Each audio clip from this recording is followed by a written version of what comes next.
and I want to welcome you to another episode of Beyond the Surface Radio. I'm your host, Dr. Wanda J. Evans-Brewer. I'm seated at my desk on this pre-autumn morning. It's about 7:29 Chicago time, September 20th. I looked at my calendar and I noticed that the first day of autumn is actually September 23rd. It's my favorite season. Watch the leaves change color, the cool breeze. You can rock all kind of clothes, hats, sweaters, ponchos, boots. And so I wanted to begin to do a podcast in the morning because you have a different kind of energy in the morning as opposed to the afternoon as the evening. With that noted, good morning.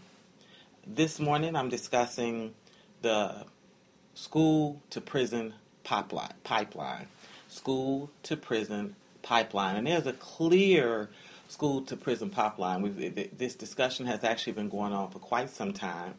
And now it's gotten to a point that it's bubbled to the surface because in spite of what has been almost 2 decades now of restructuring efforts by the government, starting with the Clinton administration and moving on to Bush and now sort of been dropped on the lap of Obama, we're seeing that more young people are actually going directly from the classroom into the prison system. So what the school to prison pipeline argues is that most of this is occurring as a result of policies and practices that are pushed by the nation, that this is by no means an accident, that in fact the policies and practices that are put in place cause, force, push, result in children going directly from the classroom into the prison system.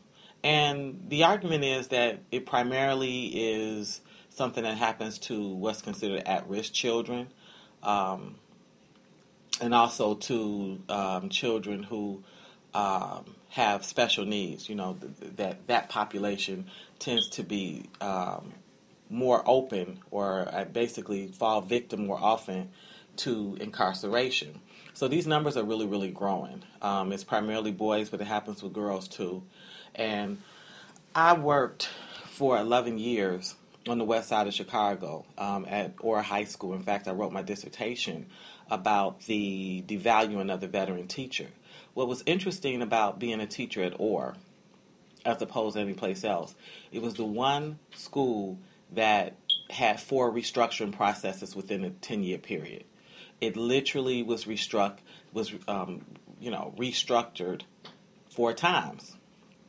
That meant that kids went through 4 different principals, 4 different curriculums, 4 different structurings, and to no avail. At the end, they finally turned the school over to AUSL, which is sort of a business model, and it loosely has a connection to the public school system. But for the most part, they have a certain amount of autonomy. So that means they can hire their own. They can pay, set the structure of what they're going to pay. They can fire at will. That they're not necessarily completely connected, have to respond to the union contract. There's just some loose areas in there. So nonetheless, that's what the final restructuring was. Or was the Mayor Daley School. He would always come there. He would be mayor for a day. And they have that sort of program going throughout the whole city with various icons, athletes, public officials would go visit a school and be the quote-unquote principal for the day. Well, the mayor was always the principal of Orr. And what's interesting about Orr is positioned in the heart of the West Side. It's Chicago Avenue and Pulaski, but it's on a strip that actually is a prime strip. So if you're trying to get down to the Magnificent Mile, if you want to get to Michigan Avenue, well, you can just go right to Chicago Avenue and catch the bus. It'll take you right there. You can catch the blue line. You can catch the green line. It runs really nicely if you're moving in that community through a lot of important veins. Okay, well, I'm not going to get off into that because this is not what the podcast is about, but a lot of gentrification went on in that area where just properties were taken back and taken over, and now you're beginning to see where part of the plan was to actually, pass the school over to a new set of people, non-black people from the West Side, okay? Because these people have lost their properties. Who, black folks who fought really, really hard to get the properties have lost them for a couple of reasons. Drug culture, the dumping of drugs in the community, the parents, the seniors. If you get old and you can't maintain your property, and you're doing that whole booming of refinancing, and you get tricked into some sort of balloon loan, or with all the predator lending, you lose your property. And then there's a lot of people that just didn't have anybody to pass it on to because of drug culture. Your kids are in jail or they've done drugs, and so they're not competent, responsible people. But that's another podcast. Nonetheless, we have the school to prison pipeline, and it's all kind of connected, which is why I sort of referenced it. So part of what they argue is, well, let me say this. The ACLU has started a fight. Okay, they've decided that they want to pick up this issue and really, really champion it. And so for that, I applaud. I take my hat off to them. But I looked at some of the issues that they raised as the reasons that this was taking place. And I kind of disagree with some of the meat and potatoes of the discussion. So one of the things it says is, for the most part, students, for most of the students, the pipeline begins with inadequate resources in public schools. That it begins with overcrowded classrooms, a lack of qualified teachers, insufficient funding for extras such as counselors, special education services, and even textbooks lock students into a second-rate educational environment. They keep making this issue about education. Education is the school, overcrowding, lack of resources. And what really, really is irritating is lack of qualified teachers, because part of what happened with that restructuring over at Orr was the school was full of a lot of qualified teachers. Most of the teachers that were restructured out were black, were multi degree, meaning that they had double masters, or they was MBA master, or some of them were actual doctorates. They had a long history of activism or community contributions. They pretty much, if they had not been from that community, then they had family, friends. They had taught in that area for quite some time, and they took very, very qualified people and threw them out.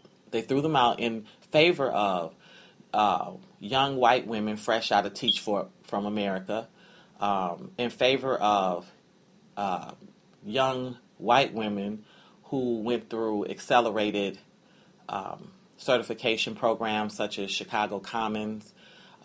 There was a sprinkling of few other ethnic groups, a few men, and let me tell you something, the lack of men, that's a whole other podcast.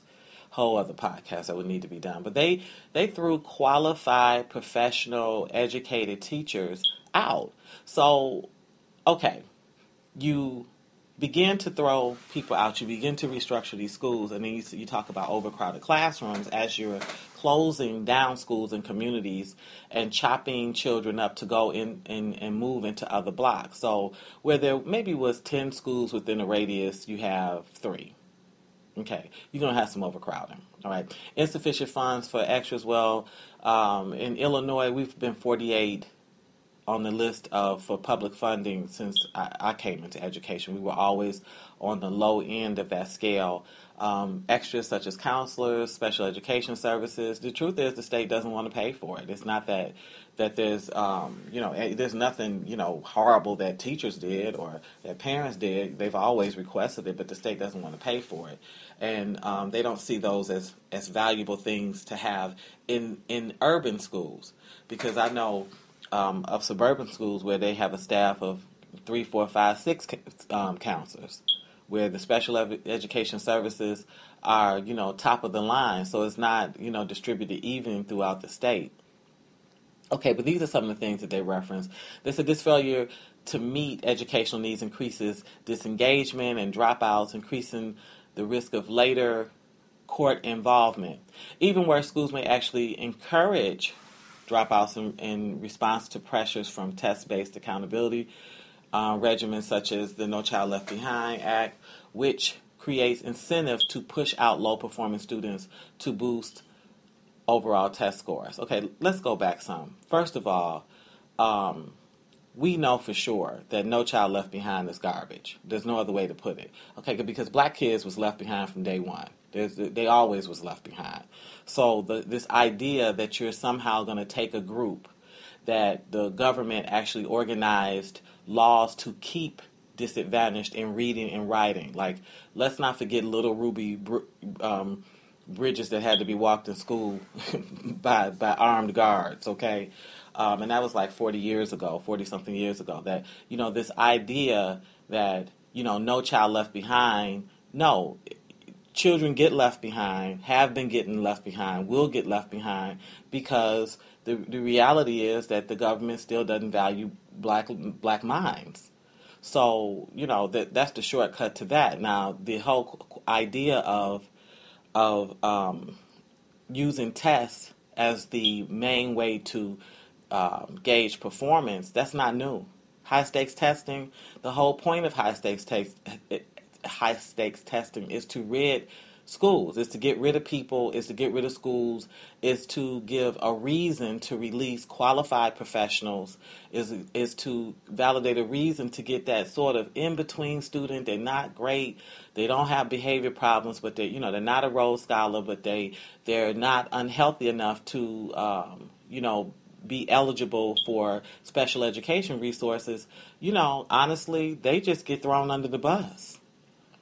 They absolutely get thrown under the bus. So yeah, of course, there's no question about the No Child Left Behind Act creating incentives to push low performing students out. You got to push them out in order to get test scores up. That's the way it works. If we on a team, what's the little phrase? Weakest link. Yeah, that's who you're trying to remove is your weakest link, because it's really not about education. A lot of those students do very well. They work very hard. They come. They try their best. Sometimes it takes a whole year to really see growth, which that's what most of us, you need to kind of look at the portfolio of what we've done over a year as opposed to a couple of months to see our education, how education is affecting us. Yeah, they know exactly what they're doing. Now, going back, it says the failure to meet educational needs increases disengagement and dropouts. No, what increases disengagement and dropouts is lack of community, lack of support, lack of relationships. When you start bringing strangers into communities, when you don't require them to do an environmental scan to know who are the players, where are the schools, where are the churches, who are the community leaders, when you allow people to come drive into a school's parking lot and drive out and never use their resources, never go to their bank, never eat at a restaurant, never stop at the gas station. When you allow people to teach a group of young people that they literally have no relationship with, that the only engagement they have with them is at the school or perhaps a funeral, then what do you expect to happen? One thing we know about black kids, and the research has shown in urban areas, black kids are very relational. There's just this little bit of country bumpkin, let's sit on the porch and have lemonade, get to know it, that's in them. And so, yeah, they've taken out what is the cornerstone of the community, who they know, okay? The way black communities have traditionally worked, the whole village, as Hillary Clinton pimped from the African proverb, the whole village raised a child. So there was a lot of action between the mother, the lady down the street, the man at the corner store. They all kind of knew each other, and so they all would be a part of encouraging, disciplining, correcting a kid. Well, we got a lot of strangers. You got folks that come into the school building and they put incredible poster boards up, and they make wonderful lesson plans, and they're bright-eyed and bushy-tailed and bubbly, and they have no idea about the clientele in front of them. And there's no encouragement. There's nothing for them to encourage them to want to do that. What incentive is it for them to want to learn that, whether you believe it or not, black children have a culture, that there is a particular way to teach them, that you may not agree or like it, but this is just how it is. So, yes, you can come with some fresh strategies and try some things, but the way most things work is you first have to know what it is before you go breaking the mold. So you have to master something first, and then you can bring in something fresh, okay? I'm multi-degreed. I have two masters, obviously a bachelor's, and I have my doctorate. I was always on some level an award-winning teacher on many levels. It was just, I worked very hard to go to workshops, to keep my skills sharpened, and then I did a lot of community stuff because that's what I like. I like having a pulse on where I'm at. I like knowing who the go-to people are. I like having support. Okay, even with that, most other groups would not set me in front of their children. They wouldn't say, we want that black teacher to come over here and teach these East Indian children. We want that black teacher to come over here and teach these Jewish children. We want that black teacher to come over here and teach these Asian children. Not because they're racist, but because there is a little bit of fear of culture and what it'll do, and I don't want to call it ethnocentric, although there is a taste of that. But for the most part, it's just, you're trying to make sure that the value system and the moral compass that you've put in your children remains, and that whoever's in front of them gets it without having to put the extra time in. Well, with urban settings in these felon schools, part of the felon is there's little effort on character building. There's little effort on love. There's little effort on logic. There's little effort on understanding the community, of being very community-based and allowing that to be the launching board for good instruction in the classroom. You can't instruct a kid that doesn't feel cared about. You can't instruct a kid that doesn't feel loved. You can't instruct a kid that doesn't feel understood. And so, yes, do resources matter? Absolutely. Should classrooms not be overcrowded? No, they should. Yes, they should. They should not be overcrowded.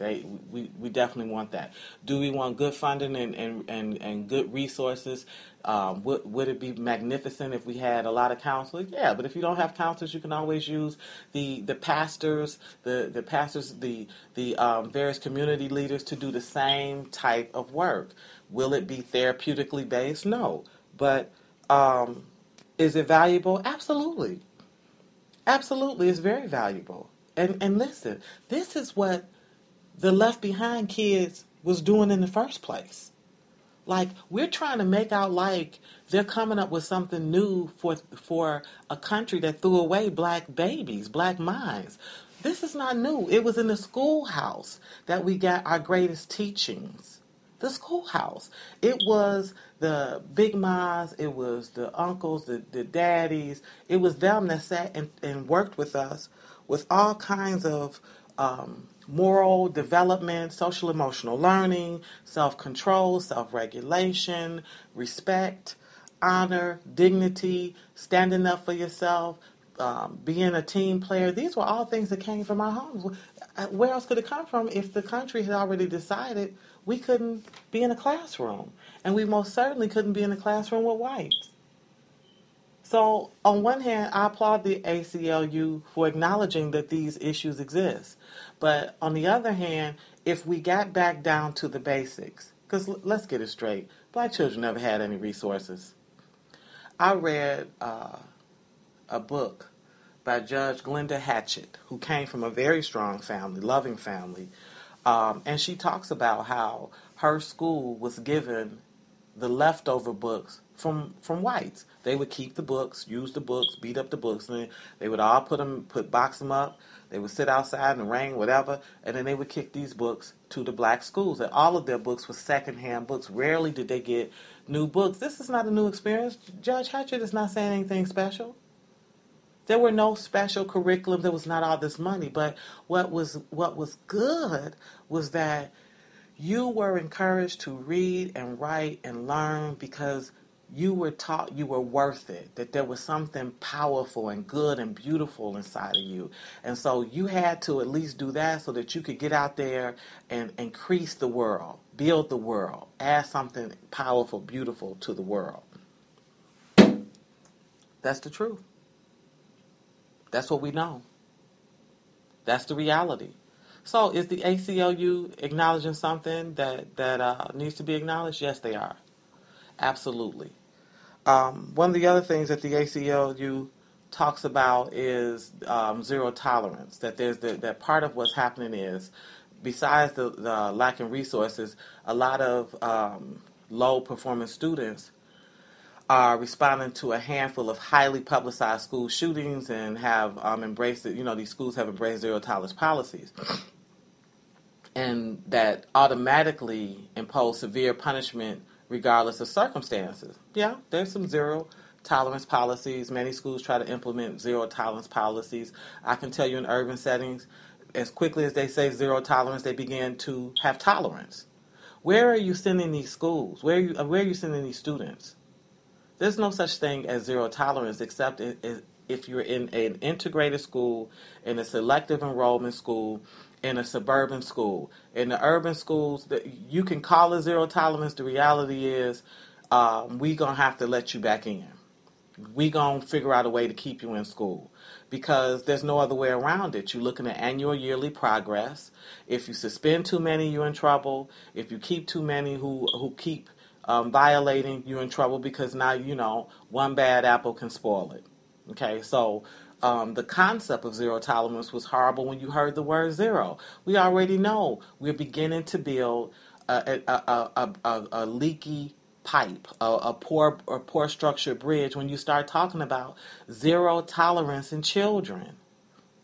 It said the rates of suspension have increased dramatically in recent years from 1.7 million in 1974 to 3.1 million in 2000. Okay, what's new? And have been most dramatic for children of color. Oh, really? Of course it would be most dramatic for children of color. The policies was put in place because of children of color.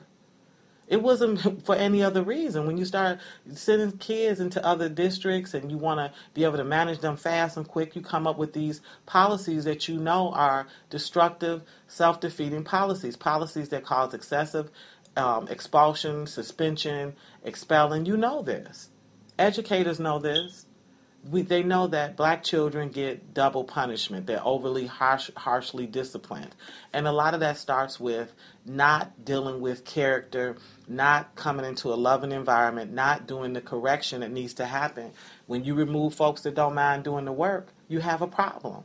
I don't mind telling the kid I care about him, stopping him in his tracks and getting him together, telling him when he looks good, hey, young man, go wash your face. Wait a minute now, we don't hop in desks over here. Like, these are all things that's part of a urban learning environment. We understand that you can't separate one from the other, that they go together because we do come into these learning environments with low self-esteem, often a poor sense of self-worth, a poor sense of self-efficacy. We don't believe we can do things because there's an ongoing message from society that says we can't do things. And so, yeah, you train. All of that comes with a kid into a learning environment. Can we counsel them, teach them, love them out of it? Absolutely. But zero tolerance policies don't do it. Zero tolerance policies don't do anything but suspend and expel children. And then they're left unsupervised to do negative activities, no activities, because at the end of the day, parents still have to work. There's only so many hands that can manage a teenage kid, especially if it's in high school.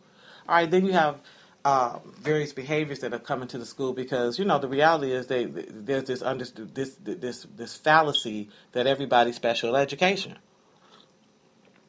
everybody's special needs.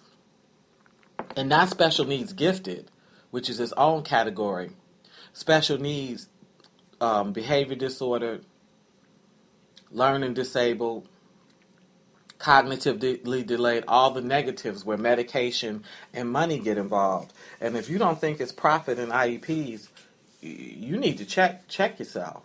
There's a lot of money to be made off children who, in fact, over at OR, they used to call it a crazy check. They used to get a check from the state because they were special education. Profit or progress. The concept of an IEP, which is an educational assistance plan that really looks at the target goals, the goals that you're setting to help kids improve on. Okay, really what should happen is you should graduate off of the IEP. You should strengthen the skill sets in such a way that by the time the kid gets to the next grade, next couple of grades up, however long it takes, they should really get rid of that IEP. They should graduate off of the IEP, not need it. Will it happen all the time? No, because if you cognitively delayed, if you TMH, then you may need it forever, but you'll still see improvements. But for some kids, like behavior disorder kids, oftentimes are very, very bright. They just that. Their behavior is bad. Well, that we have all these great theorists, B.F. Skinner, behaviorists. We have lots of people that teach behavior modification. And behavior modification works when you use it right, when you actually follow it as opposed to, try to make it fit what you want to do. Yeah, okay, they should start an IEP and come off of the IEP. An IEP shouldn't be a life sentence, but it can be a good moneymaker. It can help your school get a lot of resources, and so I don't think it's an accident that all of a sudden you see more special needs kids that's behavior disordered and learning disabled as opposed to gifted. Black children have always been gifted. George Washington Carver was gifted. Benjamin Banneker was gifted. I mean, the list can go on and on of highly intelligent children that contribute to the learning environment and have very curious minds. And where did those people go? How did all of a sudden the pendulum swing to everybody being behavior disordered, learning disabled, and ADHD? Well, you can get medicine for that. You can make money off that. So here again, we're talking about the school to prison pipeline, and all of this is connected. You keep a kid in special education forever. You keep them on the IEP forever. You keep medicating them forever. You really haven't given them the skill sets to go and be a part of a constructive community. You've limited them. It can't do anything else. But if you put me on medication every day, I'm not going to go into my course room and give great instruction. I'm high. The meds are working on different things in my spirit. Sometimes they make you feel good. Sometimes they make you feel bad. Some of this stuff is not rocket science. It's just we're allowing it to happen because truthfully you can do anything to a minority kid and get away with it. So, they're talking about that. They talk about policing hallways. It says many under-resourced schools become pipeline gateways by placing increased reliance on police rather than teachers and administrators to maintain discipline. Teachers and administrators are perfectly capable of maintaining discipline and have been maintaining discipline for years. Where the problem lies is this. What you say is discipline and how you say we should discipline is not necessarily a good match for urban children.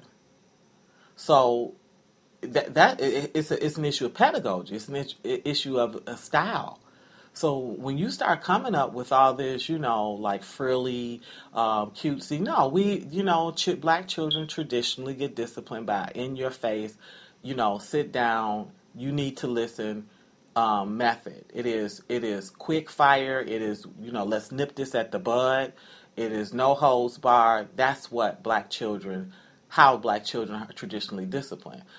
All that petting and encouraging and talking through it and honey, we're going to stop doing that traditionally doesn't work with them. And it makes sense. You coming from very stress-filled, fearful environments. I ask people all the time, how do you think black people protected their children post-Civil War? Now, post-Civil War, you're dealing with Jim Crow. You're dealing with just massive amount of race riots broke out in this country. I think it was 200 and something over like a 10-year period, just straight race riots, okay? You're dealing with immigration. You had migration is probably a better phrase, where just had a bunch of black folks moving from the country to the city to try to escape a lot of the activity of the Ku Klux Klan, and also trying to have a life. How do you think they got their children to behave? You think they was talking sweet to them? No, they wasn't. It was a lot of firm, I'm not going to repeat myself again, discipline. It was a lot of corporal punishment. It was a lot of hard work. where you had to do those things that fostered respect, where the pecking order was very, very clear to them. They say police in the hallway. I say bring men back into the schools. Bring men back into the schools because they discipline very different and deal with boys different than women. And I love being a woman. But I do think that students learned a lot from men teachers. That oftentimes, particularly with black male teachers, with black students, they needed black male teachers. But at this point, we need men, period. It's just too much estrogen in schools. It's full of women. And I love women teachers, but that don't mean that we don't need men teachers. So they're talking about officers. You need officers. Bring men back into schools. Give these fathers, give these men, these brothers, these uncles the incentive to want to be teachers. And we'll do a lot better because we were doing a lot better. That's the reality. These are not new things. I don't want to manage a 15-year-old boy. There's nothing I can do with a 15-year-old boy. A 15-year-old boy beat the brakes off me if he really wants to. I can't outrun him. I can't pin him down. But a man and a boy can have a different kind of discussion that can stop some of the behavior that occurs in hallways. I would say the second thing is bring back recess. Bring back gym. Boys have testosterone. Boys need to rip, need to run, need to hop. They need to burn. The girls can sit all day. Boys cannot do that. And I do think there's a mean correlation between removing gym, removing recess, and removing men. Put them back in the schools, and you won't need officers. Will schools have problems? Absolutely. The society is having problems. The American society is ugly. It's lots of disrespect, bad behavior, antisocial elements get more. The stupider you act, the ruder you act, the vulgar these are the people that get rewarded. Yeah, that's all there, but I also believe in the law of polarity. It can swing the other way. It's up to us, but it's not going to happen without respecting that men serve an important role in a school environment, particularly with boys, but also with our girls. All right, disciplinary alternative schools. Look, alternative schools is just throwaway spots. There's some alternative schools that's okay, but for the most part, the kids that I knew that went to alternative schools, it was not school. It was a holding ground for them to get back to a traditional school setting. Did some of them try very, very hard? Yes, there are alternative schools that work very hard to give kids at least the basics. But the reality is, as soon as you hear the word alternative, you're already in trouble. You should have the wherewithal to attend a standard school. That's the reality. You shouldn't have to go to an alternative school. We don't need alternative schools. We need regular schools that function efficiently with a solid team. And the other thing about alternative schools is they're directly connected to the juvenile justice system. Places like Nancy B. Jefferson, it's not really school, it's kind of school jail. Court involvement in juvenile detention, off the chain. Youth who become involved in the juvenile justice system are denied procedural protections in courts. Yeah, they usually come from households that aren't run very well, where people don't know how to advocate for one another, where they don't understand procedures and processes, and they don't understand that once the law gets its nails in you, it's got its nails in you. It says in one state up to 80% of court-involved children do not have lawyers. And let me tell you something else. They don't tell them to get one.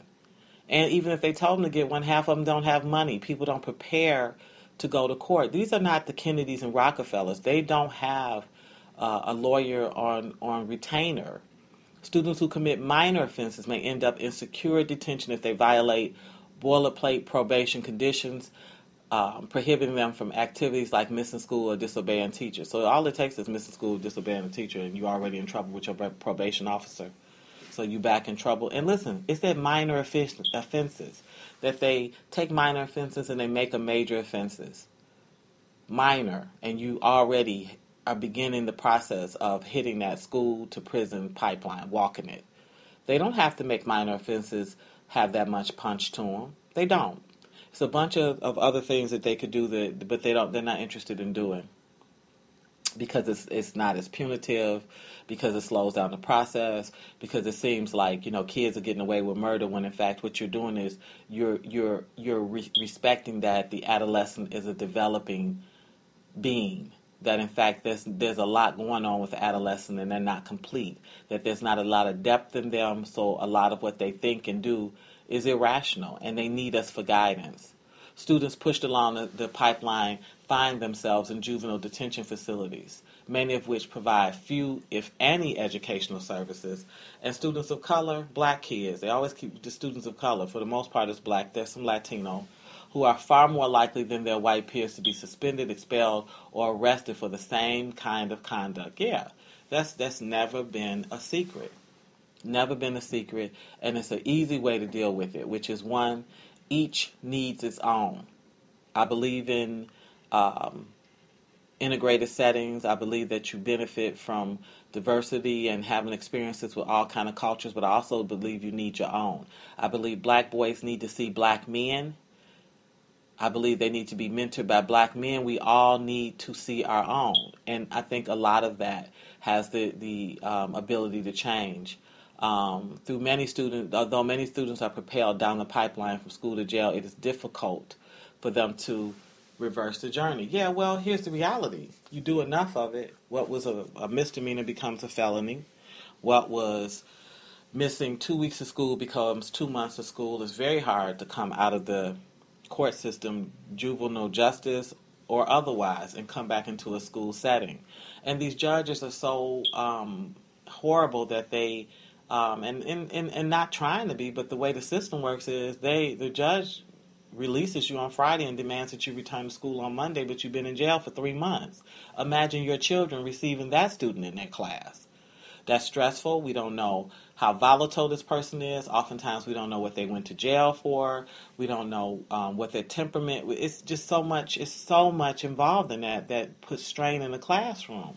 Where yes, when he's talking about overcrowded classrooms and talking about resources, the truth is one great resource they can have is a transitional program inside the school to help young people coming out of juvenile justice systems or coming out of alternative schools or coming out of many of them go to places like Hargrove. They deal with mental illness. Why don't they have transitional programs to have them transition back into a standard classroom?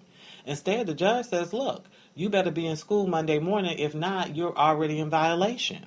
Well, do you think the teacher is prepared to receive that student? Absolutely not. And furthermore, the children aren't. And classrooms have a culture and climate that oftentimes gets destroyed by those type of policies. Nobody's talking about that. They don't talk about the fact that special education is a law, Corey H. law, that requires the least restrictive environment. That was great for Corey H., but it ended up being used for almost every special education kid, where they all get to be in regular classrooms, sometimes to their benefit, many times to their own demise. That they were benefiting better when they weren't just streamlined into the regular classroom. Not that they should be in that room back off in the corner that nobody goes to see, but rather that every case has to be dealt with individually. Most people don't know, even with special education, you can only suspend a special education student 10 days out the year. 10 days. After that, they cannot be suspended because everything, and you got to look at the IEP. You got to have a staff in and see, is the offense connected to the IEP, what we said is on the IEP. So, for example, if a student curses out the teacher and on this IEP it says that he gets belligerent and he curses, he can't be suspended for that. We can start working on helping him minimize that, modifying the behavior, but that's not necessarily grounds for suspension. And that's all part of creating stellar schools, that you have really intelligent, loving, bright children in the classrooms with children who don't get the support, come from unstable backgrounds, have gotten themselves into a little trouble, cannot get themselves out because the law's teeth bite hard. These are not house cat's teeth. These are the lion's teeth. And there's that old saying, you put your head in the lion's mouth, he bite. And that's what the state does. It is essentially putting your head in the lion's mouth and he bites. Is there a school-to-prison pipeline? Yes. Is it completely as a result of zero tolerance programs and discipline and the court involvement? No. It has a lot to do with the attack over the last decade, 15, 20 years, on urban settings. A lot to do with tearing down, getting rid of 50 schools. 50 schools in 1 year last year were closed. Those urban teachers, primarily black, thrown onto the street, literally. No place to go. They've done so much restructuring here in Chicago that they don't even have, there's not even a sub pool anymore because they flooded it with teachers, with regular certified teachers, experienced teachers. You're not going to tell me every single school is underperforming and every teacher is horrible. Every teacher, no one's doing anything. But we've bought this mess. And so who's paying for it are our children. Black children are paying for that. They're paying for buying the belief, believing the hype that actually black teachers aren't doing anything, the schools are all failing, my kid not learning for this or that. They're buying it. They bought it, and they're steady being fed that No Child Left Behind is a good thing. What's good about No Child Left Behind? How could it be good? The concept of it doesn't work. It's just, look, get good books, good teachers, get people interested. They've convinced people that urban teachers can't teach, that we can't teach our own. No other group has gone through this where they take Asian teachers and say, you know what, you can't teach Asians. You can't, let me go out and find some teachers that can teach these Asian kids because you can't do it. Even though you live in this community, even though you went through this, even though you can't do this job, okay? 50 schools closing in over a 10-year period. 92% of black males in Chicago are jobless, and there's no effort to find any jobs for them. No efforts to find any jobs for them, and there's no effort to find to secure communities. They could secure parks. They could secure recreational grounds. They could help support extracurricular activities. That's where they primarily get in trouble. A lot of times, kids are excited to come to school. They want to be in school. They're safe. They can eat. They're with their friends. It's not like that. But the lesson for the day may not be the lesson for the day. And what I mean by that is, with No Child Left Behind, you have to follow that curriculum. It does not allow for the teacher to have much creativity. It doesn't allow for you to do special engagement. It doesn't allow for you to really create an environment where the learning is rich. It doesn't. You have to teach to the test. Even though, everyone's saying you're not teaching to the test, that's essentially what's required. That's part of the pipeline to prison, from education to the pipeline to prison. You structure those schools where they're boring. Double math. Block scheduling, we have double math, double reading. Who wants to do 90 minutes of reading? Just straight reading. Straight math, and then minimizing science opportunities, taking away gym, not allowing kids to go to band, play instruments. Black children have had a long history. We're the musicians of this country. Jazz, blues, gospel, R&B. I mean, my God, you cannot have an instrument, you can't have band. All of these things have actually push kids out of the classroom. You have to be able to acknowledge that kids have multi-talent in them. Yes, you're not a good reader, but you're excellent with math. No, you're not great with math, but you're kinesthetically talented. No, you're not kinesthetically talented, but we have to show them that they have more things to give, that where you may not be the greatest in that intelligence, and all this is coming from Howard Gardner, who believes in multi-intelligence. You have other intelligence inside of you. Let's do activities and things where we can explore that. Well, urban settings don't allow that. If you're looking at AYP, annual yearly progress. And annual yearly progress will decide whether or not you even have a school. And the way that you can survive annual yearly progress is to do high stakes testing, is to push those tests, because No Child Left Behind says so. What would you expect? Here's my final comment. If any of these policies and procedures were so great, so I'm back to the restructuring, which I believe is the heart of much of what's happened in Chicago. You know what they would do? They would put it at all the white schools. Why don't they take them there? Why don't they take them to, or even the selective enrollment schools that take kids from all over the city? If these policies were so great, why don't they take a Whitney Young? And it hasn't been touched in a while. Why don't they take some of these restructuring efforts and put them there? And show us how it can be even better since it's so great. You know why? Because they know it's not great. They know it's the dumping of resources, the dumping of waste. Who was it? We had, I told you, OR had 4 different restructurings. One was intervention, where they removed all the professionals. Well, first was reconstitution, where they just removed the principal and that ancillary team. Then it was intervention, where they removed the principal and certain teachers and then brought in what they consider sort of like a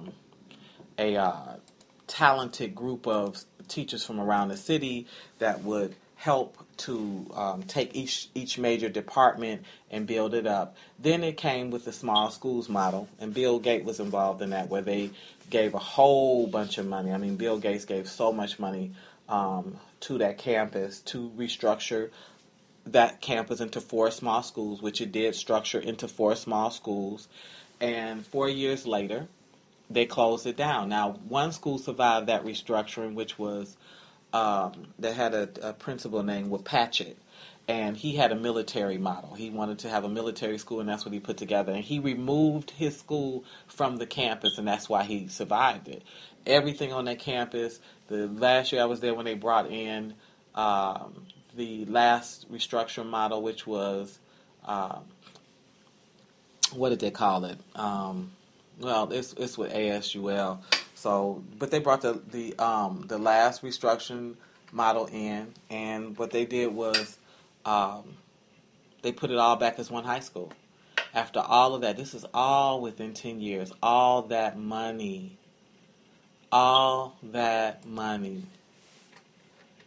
That's what they did. They used it, and listen, and every time they restructured, they threw out books, they threw out teachers, they threw out equipment. This is what they did. So, from the classroom to prison, is there a pipeline? Absolutely. Are black children vulnerable to it? Most certainly. Black males, more often than not, although the girls are catching up. They're definitely catching up. Is it by accident? No. Can we stop it? Yes. How? More black teachers. Do not remove urban teachers. Veteran teachers matter. Everything cannot be young. There is something about wisdom, experience, know-how.